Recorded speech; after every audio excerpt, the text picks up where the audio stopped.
So, Dave, after your successful exhibit, itutuloy na ba natin yung plan natin?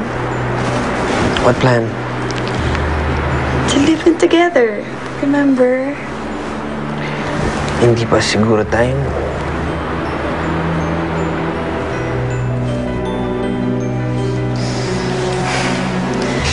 Kailan pa magiging time?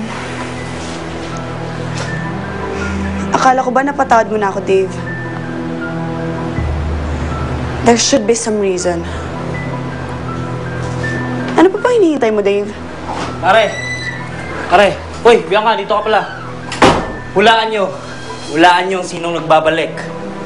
Sino? Si Gwyneth? Ang galing mo ah. Oo, dumating daw kanina lang. Kasama si Helen? At may kasamang baby. Kalain mo, mas malandi pa pala yun kay Gwyneth. Hindi naman siguro. Anong hindi naman siguro? Bakit? Tingin mo ba kay Gwyneth yung bata?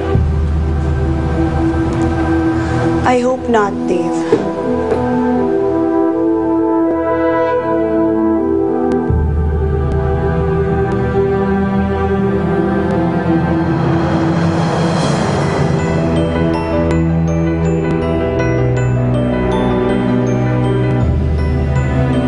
Anong ibig sabihin nito, Helen?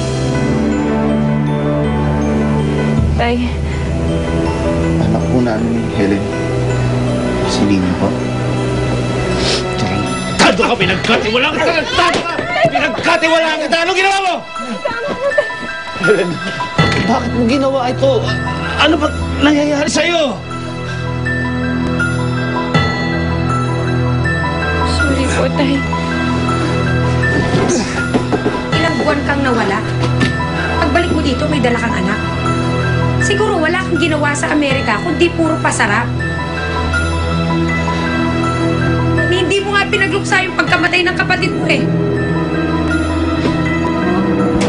Ano ba nangyari kay Choros? Patay siya ng kalaban niyang gang. Ilang buwan na rin lumipas to.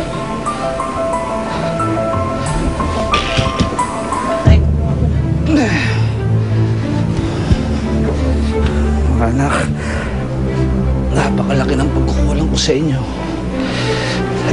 Kung naging mabuting ama lang sana ako sa inyo, hindi mangyayari to.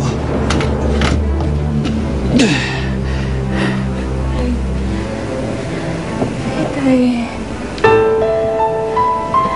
Tay, huwag mo naman ang sisihin ng sarili niya.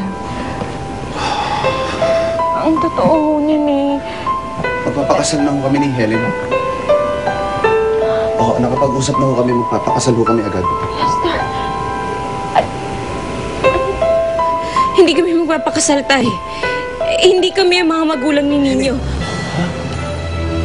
Eh kung gano'n, saan galing ang batang yan? Si Gwyneth ang tunay na ina. Pinagpanggap niya lang kami na maging magulang ni Ninyo.